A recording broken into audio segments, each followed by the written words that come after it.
Hidupkan dulu videonya maupun mic-nya. Yuk. Segera yuk, biar cepat selesai yuk. Hidupkan dulu suaranya dan juga kameranya.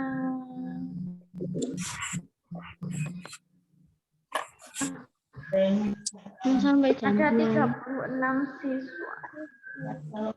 Saya Ustazah buka. Bismillahirrahmanirrahim. Assalamualaikum warahmatullahi wabarakatuh.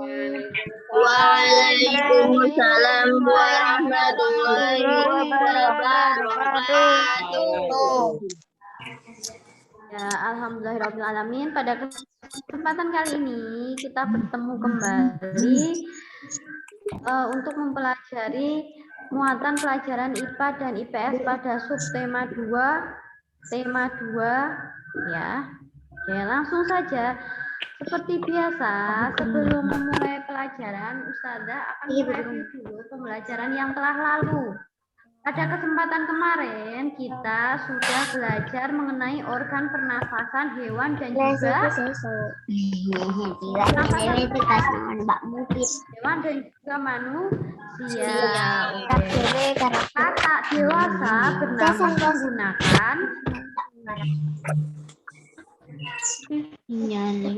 kata dewasa bernafas menggunakan apa? Kulit. Baru. Yo, kata dewasa bernafas menggunakan apa? Kata bernapas dengan paru-paru, selaput mulut dan kulit. Ya, kata dewasa bernafas menggunakan paru-paru dan juga kulitnya. Kemudian kalau hewan cacing bernafas menggunakan kulit. Dan bernafas menggunakan insang. Kemudian kalau serangga bernafas menggunakan Trakea. ya, serangga bernafas menggunakan trakea. Lumba-lumba bernafas menggunakan bernafas menggunakan apa? Paru-paru. Manusia bernafas menggunakan Paru-paru. hari ini. Jadi pada kesempatan kali ini kita akan belajar IPA meneruskan pada yang kemarin. Kalau kemarin kita sudah belajar mengenai pernafasan hewan dan manusia, maka sekarang kita akan mempelajari IPA subtema 2, yaitu mengenai macam-macam penyakit pada organ pernafasan. Halaman berapa, Us? Mana? Halaman berapa, Us? Ya, sebentar ya, Ustazah buka dulu.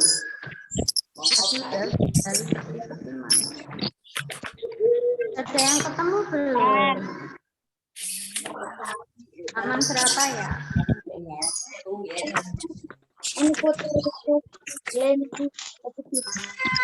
Nah, buka bukunya pada halaman 70. Halaman berapa, Us? 70.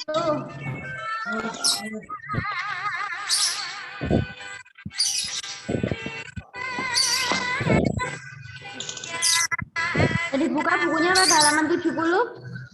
Sudah, Us. Ya. Depan dulu. Soalnya tak mute. Unmute.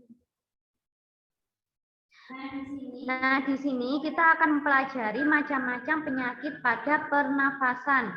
Penyakit pada pernafasan pada buku tema ini dibagi menjadi 6. Apa saja? Yang pertama yaitu adalah kanker paru-paru. Ya. Jadi kanker paru-paru ini termasuk penyakit pernafasan yang sangat bahaya dan dapat menyebabkan kematian. Kanker paru-paru ini disebabkan oleh asap rokok. Ya, jadi kita kalau ada orang merokok itu jangan dekat-dekat. Jangan mau menghirup asap rokok karena asap rokok itu sangat berbahaya bagi paru-paru kita ya. Kemudian yang kedua adalah penyakit asma. Ya, penyakit asma ini adalah penyakit gangguan pernafasan karena saluran pernafasan itu menyempit yang disebabkan oleh alergi. Nah, alergi apa saja sih Ustazah yang dapat membuat asma itu kambuh? Nah, alerginya ini adalah alergi bulu rambut, baik bulu rambut hewan maupun bulu rambut manusia, debu, asap, dan udara dingin. Jadi yang mempunyai penyakit riwayat asma itu harus jauh-jauh dari debu, asap, ataupun dari udara dingin. Dan juga harus menghindari dari bulu-bulu seperti bulu kucing, bulu ayam, dan lain sebagainya. Kemudian penyakit pernafasan yang ketiga ada bronkitis. Bronkitis disebut juga sebagai radang pada cabang tenggorokan. Cabang pada tenggorokan itu disebut bronkus. Ya, bronkitis. Jadi bronkitis itu adalah radang yang menyerang cabang tenggorokan. Jadi tenggorokan kita itu tidak hanya lurus ya. Setelah lurus itu kayak ada pertigaannya itu loh, untuk mengalirkan oksigen ke paru kanan maupun ke paru-paru yang. Kemudian yang keempat adalah penyakit pembengkakan pada tekak. Akibatnya saluran pernafasan menjadi sempit. Jadi amandel itu letaknya di leher. Jadi anak-anak kalau lihat kalau buka mulut kayak gini, dilihat ada amandelnya enggak. Nah, amandel itu biasanya amandel itu emang letaknya di tekak atau di leher ya, di ujung, di pangkal leher ini bentuknya bulat. Nah, penyakit amandel ini ketika dibiarkan terus-menerus akan membesar, dan ketika sudah membesar maka akan menghalangi saluran pernafasan ya. Jadi kalau amandel udah besar itu harus diambil atau dioperasi agar tidak mengganggu saluran pernafasan. Gitu. Di sini ada yang punya amandel nggak? Yang punya sakit amandel? Nggak ada ya? Ya, semoga amandelnya tidak parah ya. Jadi tidak perlu untuk dioperasi karena amandel itu ada dua, ada yang dia bisa membesar terus dan harus dioperasi, ada juga amandel yang dia itu tidak mengganggu. Ya, ada yang kecil dan tidak berkembang. Nah, yang kecil dan tidak berkembang itu tidak apa-apa karena tidak mengganggu gitu ya. Kemudian yang kelima ada penyakit TBC. TBC adalah singkatan dari tuberkulosis. Nah, penyakit ini adalah penyakit radang paru-paru. Tadi bronkitis itu adalah radang pada cabang tenggorokan. Sedangkan kalau TBC ini adalah radang pada paru-parunya. Nah, penyakit TBC ini disebabkan oleh bintil-bintil kecil pada dinding alveolusnya sehingga mengganggu proses penyerapan oksigen. Nah, jadi ketika orang terkena TBC, paru-parunya itu seperti ada bentol-bentol, bintil-bintil kecilnya gitu. Nah, dan itu bintil-bintilnya itu dapat mengganggu proses penyerapan oksigen. Biasanya orang yang memiliki ciri-ciri penyakit TBC ini dia adalah sering batuk-batuk yang berkepanjangan dan tidak sembuh-sembuh ya. Jadi, naudzubillah min dzalik, kalau batuknya kok lama nggak sembuh-sembuh itu harus segera diperiksakan. Takutnya adalah kalau TBC gitu. Dan yang penyakit yang keenam yaitu adalah influenza. Influenza itu adalah penyakit yang ditandai dengan pilek, pusing, meriang, dan demam. Penyakit ini disebabkan oleh virus dan sangat mudah menular melalui udara. Tubuh kita akan sangat mudah terserang influenza dalam kondisi lemah atau kekurangan penyakit. Nah, influenza ini adalah flu ya. Jadi kita sering terkena influenza ini. Tanda-tanda kena influenza atau flu itu adalah pilek, pusing, meriang, dan demam. Dan ini disebabkan oleh virus. Jadi ketika pilek atau ketika influenza, jangan deket-deket dulu sama banyak orang, takutnya nanti pada ketularan virusnya dan menjadi sakit influenza. Oke, kemudian pada gambar 70 halaman 71 bisa dilihat ya mana paru-paru yang sehat dan mana paru-paru yang rusak. Nah, jadi yang sebelah kiri itu adalah paru-paru yang rusak. Paru-paru itu adalah dimiliki oleh perokok dan juga peminum alkohol. Sedangkan paru-paru yang sehat adalah paru-paru yang seperti gambar di sebelah kanan, yaitu berwarna pink dan juga sehat, gitu ya. Jadi di sini ada yang ditanyakan tidak dari penyakit pernafasan. Ada jelaskan singkat-singkat saja ya. Nanti untuk lebih jelasnya anak-anak bisa membaca kembali pada buku temanya, gitu ya. Ya, jadi penyakit pada pernafasan itu ada 6. Yang pertama adalah kanker paru-paru, yang kedua adalah asma, dan yang ketiga ada bronkitis, yang keempat ada amandel, dan kelima ada TBC atau tuberkulosis, dan yang keenam yang paling ringan yaitu adalah influenza. Meskipun influenza itu ringan, tapi tidak boleh disepelekan, harus segera diobati agar tidak menularkan kepada orang lain, gitu. Nah, selesai untuk pembelajaran IPA hari ini ya. Pada pembelajaran IPA hari ini kita hanya cukup mempelajari mengenai macam-macam penyakit pernafasan. Ya, ada yang ditanyakan? Tidak ya? Jika tidak, mana? Ini yang halaman 99 ini juga ada penjelasannya kan, sama kan, 99. Oh iya, 99. Ya. Ya, jadi kalau di halaman 99 kita bahas kalian ya. Halaman 99 ini mengenal penyakit pada sistem pernafasan atau kelainan pada pernafasan. Ya, sama ya. Jika tadi pada halaman 77 itu baru sebagian penyakit pernafasan. Kemudian yang 99 itu adalah lebih lengkapnya. Ya, yang pertama kita bahas sekalian aja ya. Yang pertama ada penyakit faringitis. Ya, faringitis adalah radang pada faring karena infeksi sehingga timbul rasa nyeri pada waktu menelan makanan ataupun kerongkongan terasa kering. Ya. Ya, untuk halaman 99 ini nanti bisa dibaca sendiri-sendiri ya. Ini sama halaman 77, cuma ini lebih komplit gitu ya. Ya, Us. Ya, dibaca ya. Oke, kemudian yang pembelajaran IPS. Jika kemarin kita sudah belajar mengenai jenis-jenis pekerjaan. Jenis-jenis pekerjaan di Indonesia itu dapat dipengaruhi oleh letak geografis Indonesia. Nah, biar tidak lupa letak geografis Indonesia itu seperti apa? Ayo, masih ingat nggak?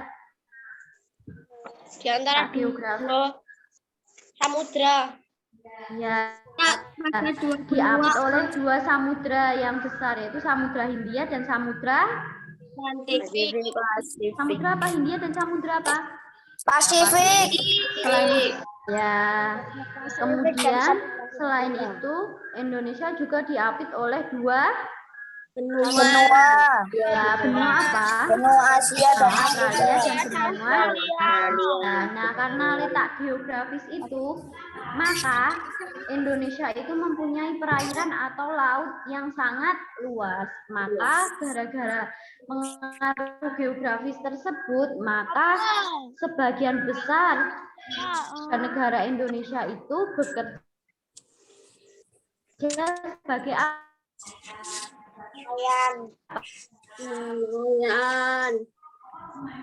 nelayan wisata itu ya. Kemudian selain itu negara Indonesia juga disebut negara agraris ya. Maritim. Ya, agraris itu Maritim. karena kepulauan tadi ya maritim. Nah, karena negara Indonesia disebut negara maritim, maka sebagian besar penduduk Indonesia pekerjaannya apa? Nelayan. Nelayan. Petani. Iya, petani. Kalau dampak maritim, negara Indonesia itu penduduknya bekerja sebagai petani atau bercocok tanam. Kalau secara agraris, penduduk Indonesia itu sebagian berprofesi sebagai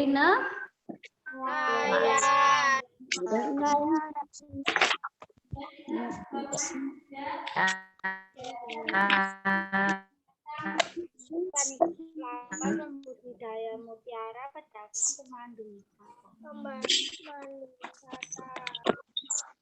ya. Oke, selanjutnya. Kemudian kita juga, nah sekarang dibuka bukunya halaman 25. Ayo dibuka dulu, yang belum dibuka. Nino belum dibuka nih. Halaman berapa, Us?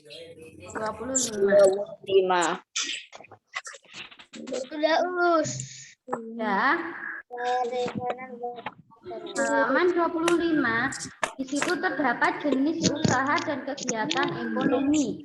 Nah, sebelumnya kegiatan ekonomi itu apa sih, Ustazah? Kegiatan ekonomi adalah usaha untuk memenuhi kebutuhan manusia. Jadi, ketika manusia itu mau bertahan hidup, berarti dia harus melakukan kegiatan ekonomi. Karena dengan melakukan kegiatan ekonomi, kebutuhan manusia itu dapat terpenuhi. Nah, misalnya apa aja sih kebutuhan manusia itu? Kebutuhan manusia itu ada sandang, ada papan, dan ada pangan. Kegiatan ekonomi itu dapat berupa pertanian, perikanan, peternakan, kerajinan, dan juga perdagangan. Ya, yang pertama adalah pertanian. Kegiatan ekonomi ini terdapat di mana ya? Kalau pertanian itu letaknya Di sawah. selain di Jawa ya, enggak hanya di Jawa ya. Di luar Jawa juga banyak. Maksudnya kalau petani ini biasanya ada di mana? Di Desa-desa ya. Ya, di pedesaan. Ya, contoh hasil pertanian itu ada apa aja? Sayuran, buah-buahan, sayuran, buah, makanan pokok, beras, ubi, jagung, dan lain sebagainya. Kemudian ada ya, kemudian yang B ada perikanan. Perikanan memanfaatkan sumber apa? Sumber daya apa kalau perikanan itu? Sumber daya air. Ya, jadi yang memiliki perikanan itu biasanya mereka masyarakat yang memiliki sumber daya air yang banyak di daerahnya ya. Nah, seperti di dekat sungai, di dekat laut, dan juga di dekat danau. Nah, contohnya kalau di Klaten sendiri yang memanfaatkan perikanan sebagai sumber ekonomi itu ada di mana kalau di Klaten? Jombor. Jombor. Di Rawon Jombor ya, itu di Rowo. Ya, kemudian di mana lagi selain di Rawon Jombor? Ada satu lagi. Pancingan. Kali. Mana? Perikanan di Klaten itu selain di Rawon Jombor ada di mana? Jauh. Jati. Umbul Ponggo. Ya, di Umbul Ponggo, di Janti. Nah, itu mereka memanfaatkan sumber daya air. Nah, sumber daya air itu berupa apa sih? Sungai. Ya. Dan yang C ada peternakan. Peternakan ini adalah memanfaatkan sumber daya alam ya, misalnya tumbuhan, air, dan tanah. Ya. Contoh usaha peternakan itu ada apa aja? Ayam, Sapi, ternak ayam, unggas, kambing, dan lain sebagainya. Ya. Kemudian yang tidak ada kerajinan. Kerajinan itu mengolah sumber daya alam ya. Misalnya bisa dari hewan, tumbuhan, tanah maupun tumbuhan ya. Contoh kerajinan yang ada di Klaten itu apa? Yang terkenal. Bayat. Ya, bayat itu adalah kerajinan yang memanfaatkan sumber daya apa? Tanah liat. Ya, tanah ya, tanah liat dibuat gerabah ya. Ya, pinter. Kemudian yang E ada industri. Industri membutuhkan sumber daya alam, misalnya hewan, tumbuhan, hasil tanaman, batuan, dan sumber daya energi. Nah, contoh hasil industri itu ada apa aja? Yaitu pakaian, tambang, makanan, kosmetik, sumber daya dan lain energi. sebagainya. Banyak ya kalau industri itu ada sampo, ada sabun, dan lain sebagainya. Kemudian yang F ada perdagangan. Nah, perdagangan ini juga tak lain dari yang lain. Mereka membutuhkan sumber daya alam seperti hewan, tumbuhan, dan sumber energi. Sumber daya alam diperdagangkan di masyarakat, misalnya di warung atau di toko ataupun di pasar. Nah, kemudian yang G pertambangan. Barang tambang yang di Indonesia terdapat 3 jenis, yaitu tambang logam, bukan logam, dan juga mineral.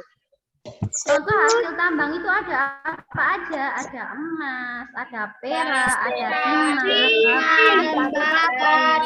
aluminium, tembaga. ya. Kemudian barang tambang mineral logam itu misalnya apa aja? Perak, tembaga, nikel, itu adalah tambang mineral logam. Kemudian kalau barang tambang mineral non logam itu seperti apa? Perak, gitu, marmer, dan batu kambing. Kemudian barang tambang sebagai sumber energi, contohnya apa? Minyak bumi, batu bara, dan gas alam. Ya. Ya. Ini dibaca lagi ya sendiri. Oke, selanjutnya.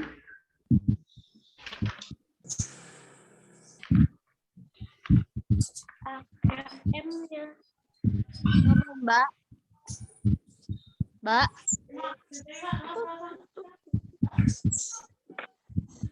Nah, dibuka bukunya pada halaman 83.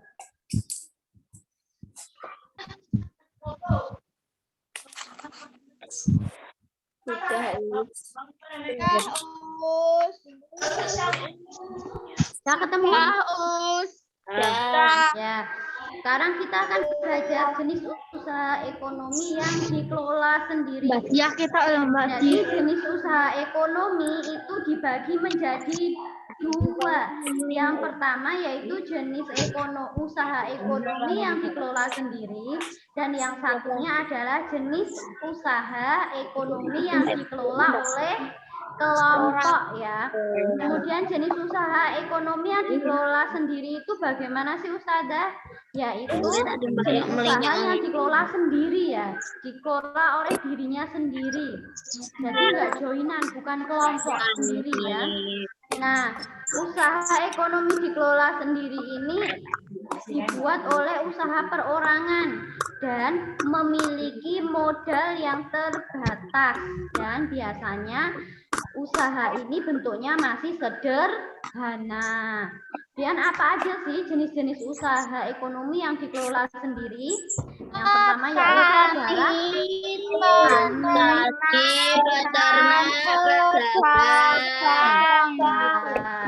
jadi petani itu biasanya adalah milik perorangan ya, jadi milik sendiri gitu, dan dikerjakannya juga masih sangat sederhana, modalnya pun juga terbatas. Gitu. Adapun hasil pertanian itu ada apa aja?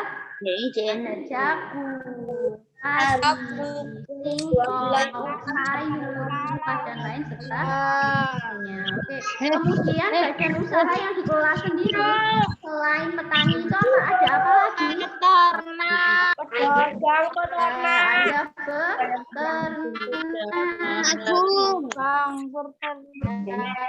beternak ini adalah kegiatan memelihara dan mengembangkan hewan ternak.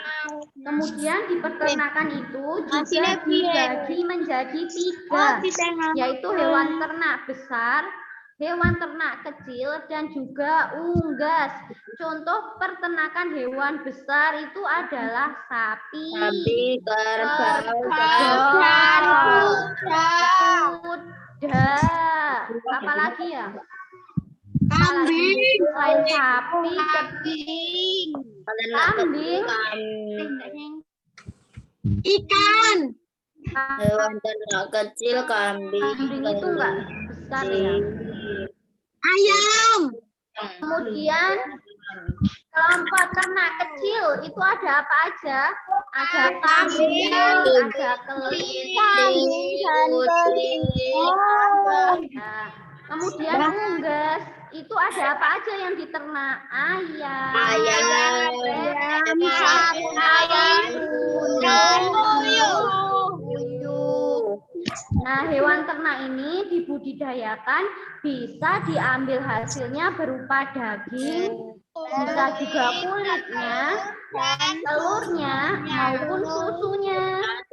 Hewan ternak yang diambil dagingnya itu hewan apa ya?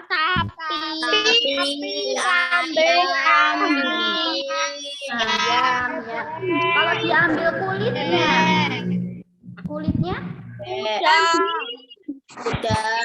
tapi juga bisa ya. Diambil telurnya ayam, bebek, puyuh ya. Susunya hewan apa? Sapi.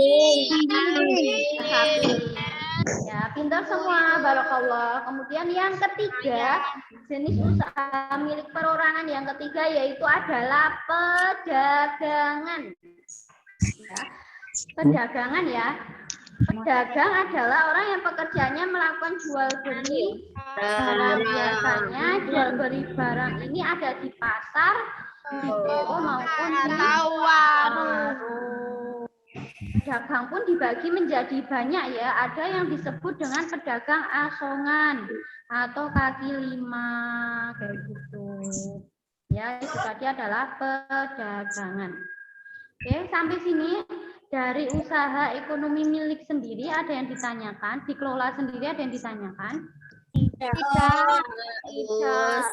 Tidak, maka kita akan lanjut pada jenis ekonomi yang kedua, yaitu jenis usaha ekonomi yang kedua, yaitu usaha ekonomi yang dikelola ke kelompok. Tadi kalau usaha yang dikelola perorangan, yang mengelola itu hanya seorang saja. Sedangkan kalau kelompok itu yang mengelola itu secara kelompok atau terdiri dari beberapa orang dan bareng-bareng. Yang pertama, usaha yang dikelola kelompok itu ada firma atau perusahaan Perseroan pupuk elektronik. Ya. Nah, firma ini adalah bidang usaha yang didirikan dan dimiliki oleh beberapa orang. Nah, nanti bisa dibaca lagi ya firma itu bagaimana. Ini sudah ada kasih singkat aja. Dan yang B ada PT atau perseroan PT adalah perseroan terbatas yaitu usaha yang modalnya dihimpun dari beberapa orang dengan cara membeli saham. Jadi pemilik saham itu sama dengan pemilik PT. Jadi kalau kamu ada saham di situ berarti PT itu juga milikmu. Gitu. Jika perusahaan mempunyai utang, jaminannya hanyalah kekayaan milik PT. Jelas, kekayaan pribadi pemilik saham tidak dapat dijadikan jaminan atas utang perusahaan. Nah, jadi kalau PT itu apabila mempunyai hutang, maka itu akan menjadi tanggung jawabnya PT itu, perusahaan itu, dan hasilnya itu adalah milik pemilik saham. Sedangkan kalau firma itu baik dia memiliki hutang, yaitu yang hutang itu harus dibayar secara bersama-sama yang ada pada kelompoknya, yang ada sama di firmanya tadi. Jadi itu adalah bedanya firma dan PT. Jadi kalau saham itu tidak bisa dijadikan jaminan utang oleh perusahaannya. Dan yang C ada apa? Ada persekutuan komanditer atau CV. CV ya, CV, persekutuan komanditer, kependekan dari komanditer Venonscape. CV memiliki dua macam anggota, yaitu anggota aktif dan anggota pasif. Anggota aktif bertanggung jawab penuh dengan mempertaruhkan seluruh kekayaannya. Tanggung jawab anggota pasif hanya sebatas pada jumlah modal yang ditanamkan pada persekutuan komanditer.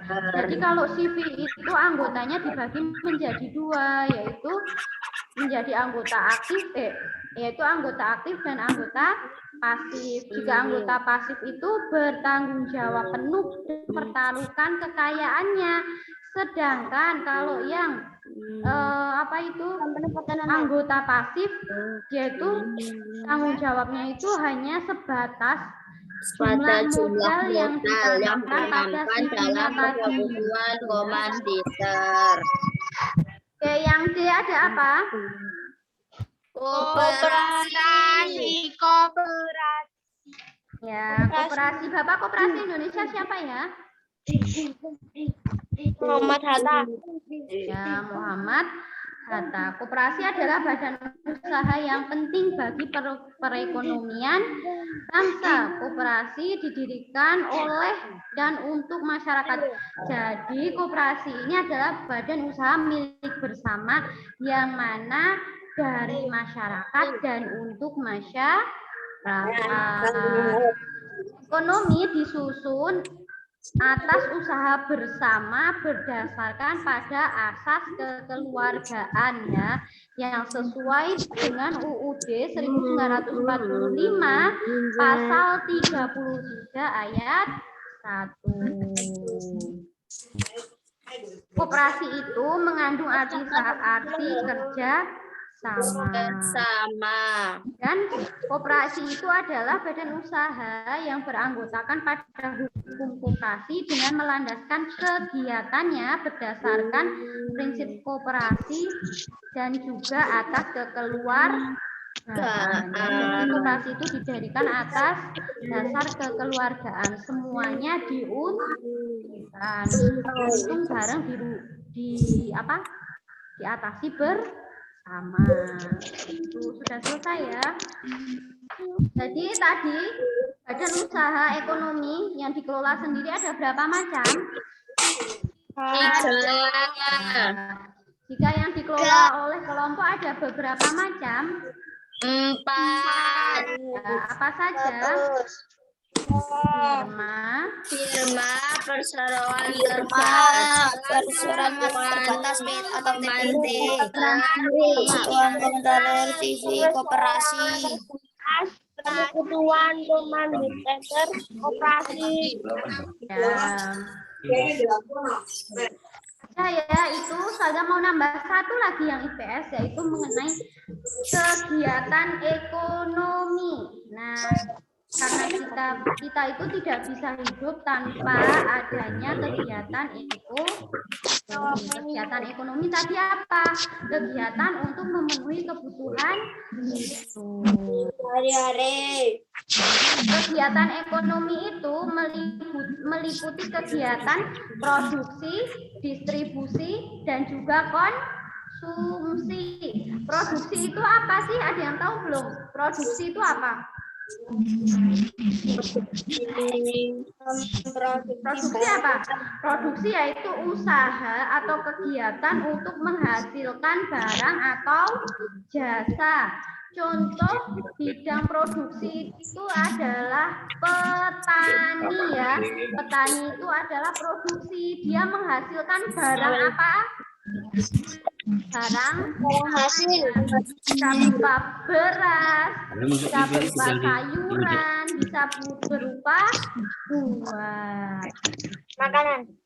Ya, berupa makanan. Selain tani, produksi itu juga bisa selain menghasilkan pangan, produksi itu juga bisa menghasilkan jasa. Contoh produksi yang menghasilkan bidang jasa itu ada apa? Ada guru ya, guru itu dia menghasilkan bidang jasa, yaitu untuk apa? Untuk memintarkan atau mencerdaskan seseorang. Selain guru ada apa? Ada dokter jasanya untuk apa? Mengobati orang sakit. Kemudian selain dokter apalagi ada ya, dia jasa memperbaiki sesuatu yang rusak ya. Alat elektronik berupa kendaraan yang rusak. Kemudian setelah produksi ada yang namanya distribusi. Nah, distribusi itu adalah kegiatan menyalurkan barang dari produsen ke konsumen. Ya, jadi istilahnya distribusi itu adalah yang menyalurkan barang atau barang ya. Nah, contoh distribusi itu adalah selepan padi. Nah, selepan padi tadi itu adalah mengelola padi menjadi beras, kemudian distribusikan, disebarkan ke toko. Dan yang ketiga ada yang namanya konsumsi. Nah, konsumsi ini kita ya, lebih banyak ke kita yaitu kegiatan memakai atau menghasilkan barang untuk memenuhi kebutuhannya. Contohnya kita mengkonsumsi beras menjadi nasi itu adalah kegiatan konsumsi. Kita memakai baju itu juga adalah kegiatan konsumsi. Ya, jadi yang pertama itu urutannya produksi, menghasilkan barang atau jasa. Kemudian yang kedua ada distribusi. Distribusi tadi apa? Menyalurkan jasa ataupun produsen kepada konsumsi melalui proses jual beli. Ya, jadi produksi itu yang menyalurkan barang dari produsen. Dan yang konsumen itu adalah yang terakhir, yang itu dia yang memakai barangnya. Contohnya itu tadi, nah beras menjadi nasi kita makan, dan baju dijahit kita pakai. Nah itu adalah contoh konsumsi. Sampai di sini sudah selesai. Ada yang ditanyakan dari pembelajaran IPS hari ini? Tidak, Us. Tidak ya. Jika tidak, tugasnya mengenai IPA dan IPS adalah membaca kembali pada bukunya yang sudah Ustazah terangkan tadi. Ya, jadi walaupun sudah diterangkan, untuk mengikat ilmu kita itu harus membacanya atau menghafalnya. Jadi biar nggak lupa dibaca-baca. Ya. Saya dari Ustazah karena tidak ada yang ditanyakan dan untuk mengikat waktu, maka Ustazah akhiri pembelajaran tema 2 muatan pelajaran IPA IPS hari ini. Terima kasih kepada anak-anak semua yang telah aktif berpartisipasi dan juga semangat untuk mengikuti pembelajaran Ustazah kali ini. Semoga kedepannya semakin semangat ya, dan Ya, juga Us. semakin mantap. Oke, selanjutnya waktu dan tempat Ustazah kembalikan pada Ustika.